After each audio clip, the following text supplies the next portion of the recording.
रायपुर।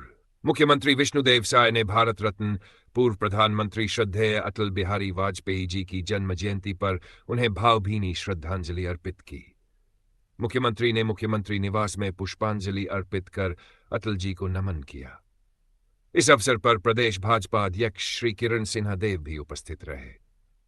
मुख्यमंत्री साय ने अपने एक्स पोस्ट में लिखा कि अटल जी युग पुरुष थे, जिन्होंने राजनीति को मर्यादा, संवाद और सेवा का सशक्त माध्यम बनाया। उनकी वाणी का ओज, विचारों की गहराई और लोकतंत्र के प्रति अटूट आस्था देशवासियों के लिए सदैव पथ प्रदर्शक रहेगी।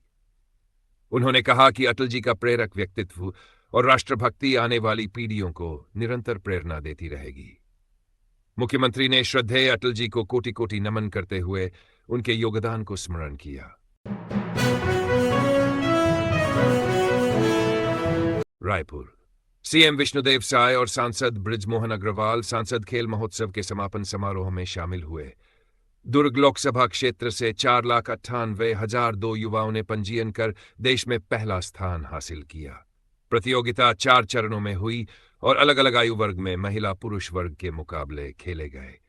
खो-खो में पाटन और दुर्ग ग्रामीण, जबकि वॉलीबॉल में भिलाई नगर, वैशाली नगर और बेमितरा की टीमों ने जीत दर्ज की। मुठभेड़ में 1 करोड़ का इनामी CC member der Jagdalpur, Kandhamal. सुरक्षा बलों को नक्सल विरोधी अभियान में बड़ी सफलता मिली है। ओडिशा के कंधमाल जिले में हुई मुठभेड़ में 1 करोड़ से अधिक का इनामी central committee member CCM Ganesh Uike समेत 6 नक्सली मारे गए। मुठभेड़ स्थल से सभी नक्सलियों के शस्त्र हथियार बरामद कर लिए गए हैं। फिलहाल क्षेत्र में सर्च ऑपरेशन जारी है। मृत नक्सलियों में कुछ के छत्तीसगढ़ से जुड़े होने की भी जानकारी है। गणेश उइके तेलंगाना के नलगोंडा जिले का निवासी था और साउथ सब जोनल का इंचार्ज था। उसकी तलाश 7 राज्यों की पुलिस कर रही थी। करीब 4 दशकों से माओवादी संगठन में सक्रिय गणेश उइके संगठन का पुराना और वैचारिक रूप से प्रशिक्षित कैडर माना जाता था। 9/22 के शुरुआती दौर में वह आरएसयू रेडिकल स्टूडेंट यूनियन के माध्यम से जगदलपुर पहुंचा था, जहां कॉलेजों और छात्रावासों के जरिए युवाओं में माओवादी विचारधारा के प्रसार की जिम्मेदारी संभाली थी। सुरक्षा एजेंसियों ने इस कार्रवाई को नक्सल नेटवर्क के लिए बड़ा झटका बताया है।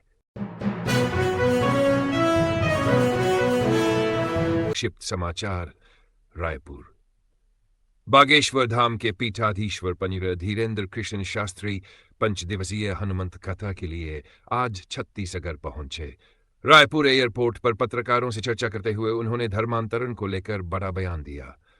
उन्होंने कहा कि भारत में धर्मांतरण कैंसर से भी बड़ा खतरा बनता जा रहा है। पंडित शास्त्री ने कहा कि यदि भारत में बांग्लादेश जैसी स्थिति नहीं देखनी है तो अब सही समय है कि हिंदू समाज एकजुट हो।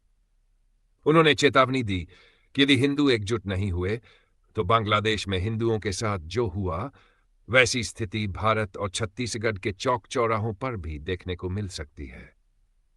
उन्होंने बताया कि भिलाई में आज से 5 दिवसीय हनुमंत कथा का आयोजन किया जा रहा है, जिसमें 1 दिवसीय दिव्य दरबार भी लगेगा।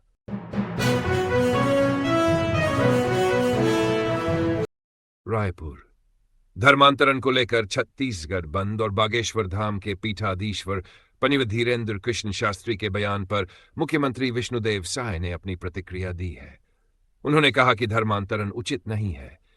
यदि कोई व्यक्ति अपनी स्वेच्छा से धर्म परिवर्तन करता है तो वह अलग विषय है, लेकिन किसी की गरीबी, अशिक्षा या निर्धनता का लाभ उठाकर धर्म परिवर्तन कराना गलत है। इसका विरोध होना चाहिए और सर्व समाज ने यही किया है। पूर्व प्रधानमंत्री अटल बिहारी वाजपेयी की जयंती के अवसर पर मुख्यमंत्री साय ने बताया, आज उनकी 150वीं जयंती पर प्रदेश भर में 90 अटल परिसरों का लोकार्पण किया गया है। शहरी क्षेत्रों में 90 स्थानों पर अटल बिहारी वाजपेयी की प्रतिमाओं का अनावरण भी किया गया।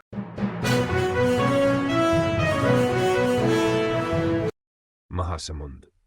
एग्रीस्टेक पंजीयन अनिवार्य होने के बाद जिले में किसानों की परेशानी बढ़ गई है। ऑनलाइन रिकॉर्ड में रकबा 0 या कम दिखने से कई किसान समर्थन मूल्य पर धान नहीं बेच पा रहे हैं। केसीसी अन्न लेकर खेती करने वाले किसान तहसील और पटवारी कार्यालयों के चक्कर काट रहे हैं। कलेक्टर विनय कुमार लंगेह ने तकनीकी दिक्कतें स्वीकार करते हुए जल्द समाधान और पंजीकृत किसानों का पूरा धान खरीदने का आश्वासन दिया है। जी न्यूज संक्षेप में बलरामपुर। धान खरीदी 2025-26 में लापरवाही बरतने पर कलेक्टर ने कड़ा कदम उठाया है। रामचंद्रपुर के पटवारी बंधन राम और रामानुजगंज के पटवारी विजय यादव, कुल 2 पटवारियों को निलंबित कर दिया गया है। दोनों पर कर्तव्यों के निर्वहन में गंभीर लापरवाही का आरोप है। यह कार्रवाई छत्तीसगढ़ सिविल सेवा आचरण नियम 1965 तथा छत्तीसगढ़ सिविल सेवा वर्गीकरण नियंत्रण एवं अपील नियम 1966 के तहत की गई है।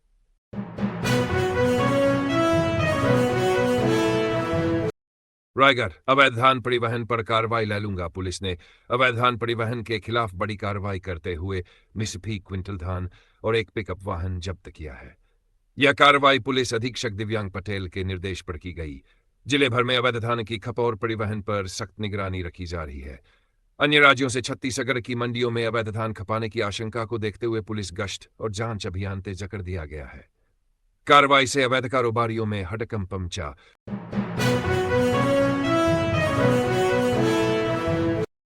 छत्तीसगढ़ शव दफनाने को लेकर विवाद, धर्मांतरण के आरोप पर विरोध धमतरी।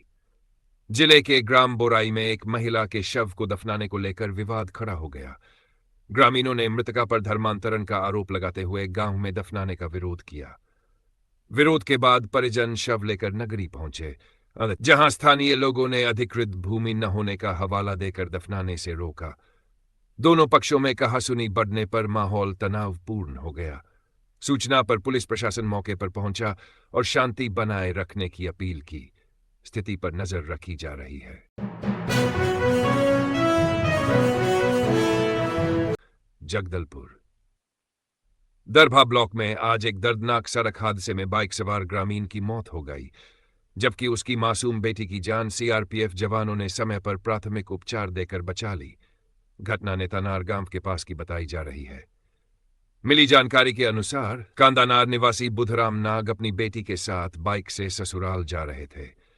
इसी दौरान नेतानार स्थित सीआरपीएफ कैंप के पास उनकी बाइक अनियंत्रित होकर दुर्घटनाग्रस्त हो गई। हादसे में बुधराम नाग को गंभीर चोटें आईं और उन्होंने मौके पर ही दम तोड़ दिया। वहीं हादसे में घायल बच्ची को सीआरपीएफ जवानों ने तत्काल प्राथमिक उपचार उपलब्ध कराया, जिससे उसकी जान बच सकी। घटना के बाद मृतक के परिजनों का रो रो कर बुरा हाल है।